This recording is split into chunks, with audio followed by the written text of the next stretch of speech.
Mars plus transit, because not Mars transiting, the 4 planets going together in the transit mode. And 3 other planets with Mars are Sun, Mercury and Venus in the same house. So for each and every sign, I'm defining the effect as well.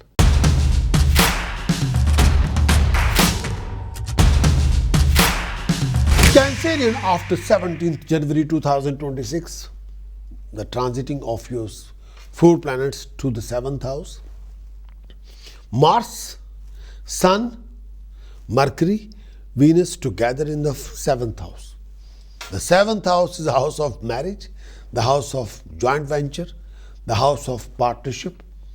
Yes, Mars, Sun, Mercury, Venus in 7th house is one of the best position of all the relationship. Love affairs, relationship with partner, relationship with co-workers, relationship with even with enemies. Ego forces are so in tune at this time that you can create a proper balance between yourself and everyone you meet, which makes all your encounters with others work out so smoothly. Mars, Sun, Mercury, Venus in 7th house. Cancerian, this particular time period, may I say that in your marriage or romantic relationship, you will be able to express affection easily and making your feeling very clear to your partner. If other indication conquer, a whole new love may enter in your life under this transit. In other partnership, including a professional one, you are able to understand the need of your partner so you can arrive at maximum understanding and work together harmoniously. But be careful not to let your amiability prevent you from standing up for your own right. You need not to worry about alienating your partner, because you will be able to make it clear that you are working for your mutual benefit. If you're in a conflict with someone in your life and would like to make a peace, this is the best of all transit for doing so. Even the person who are openly hostile to you will be receptive to your overthrow. This time period, this extends even a legal confrontation where strong potential exists for settling lawsuit out of court. At this time of the year, you should learn more about yourself through intimate, one-to-one encounter with others. You will form working units with other people for various purposes. And through these units, you will understand more about the effect that you have upon others. Already existing relationship of this sort will serve the same purpose as you become more conscious of how you operate within them. One of the most important such relationship is marriage, whether or not it is legalized arrangement. If you're a married person, use this time to examine your relationship with your spouse and to discover what need this relationship does and does not fill in your life. This is the right time. Try to discover how well you will fill your spouse's need as well as what you can do for each other.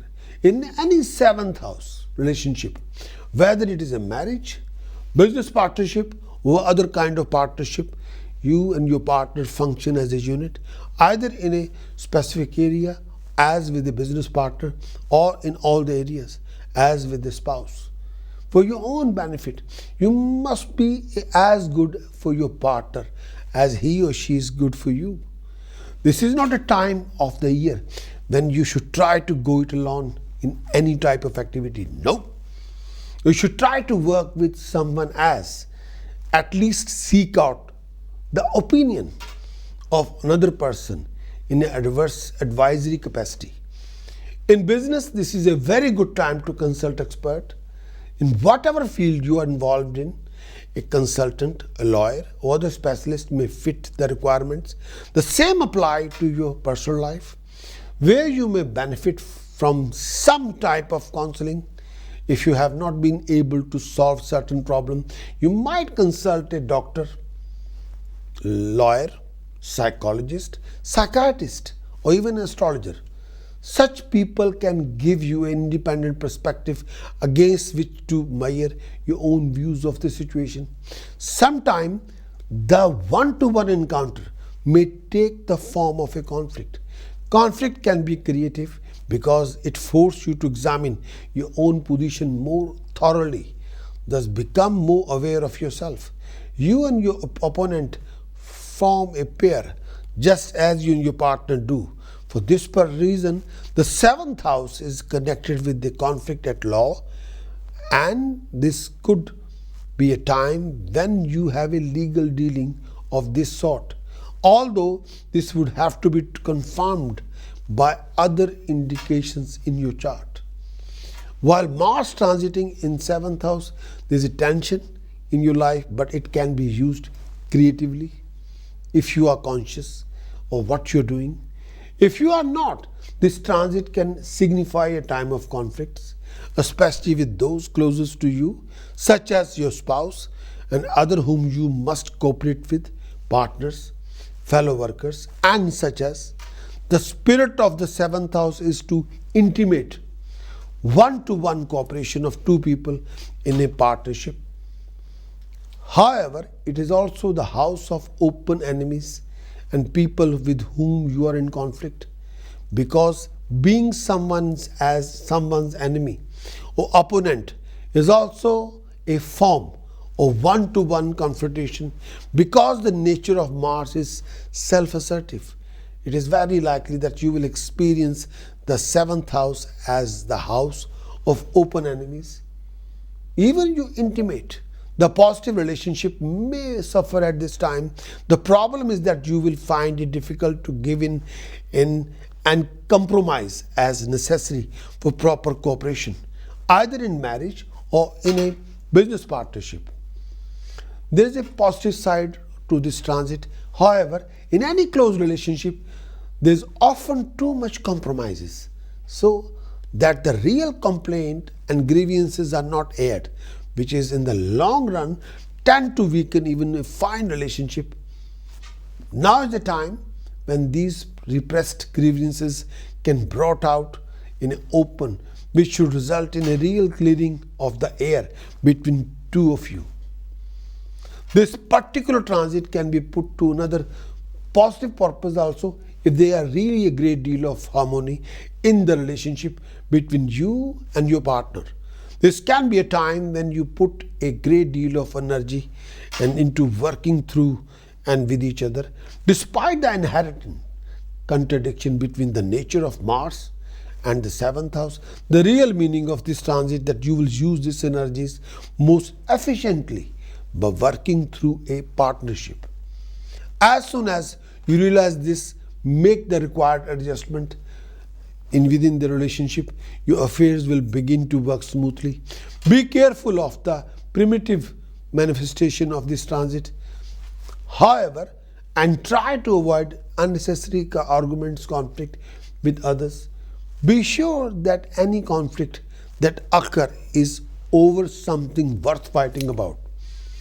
Sometimes this transit can signify legal conflict and lawsuit, but try to compromise if you can in order to avoid needless controversy.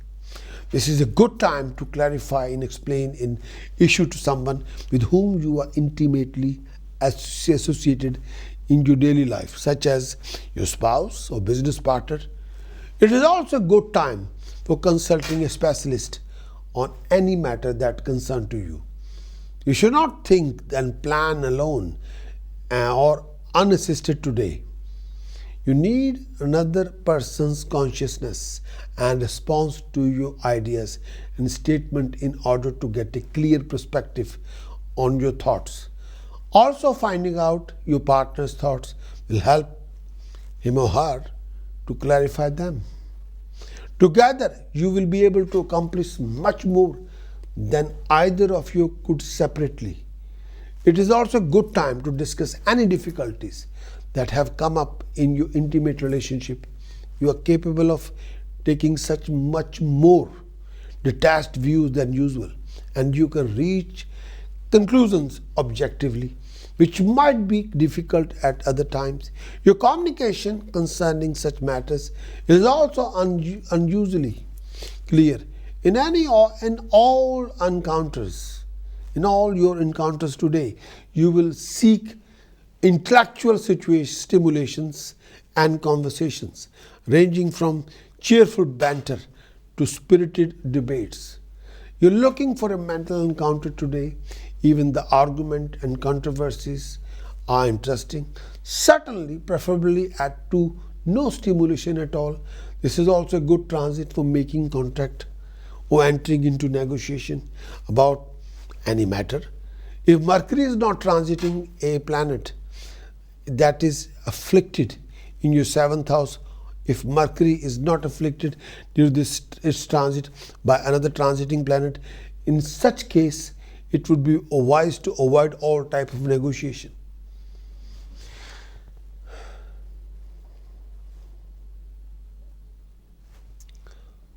Cancerian task precaution chanting for joint transits after 17th of January.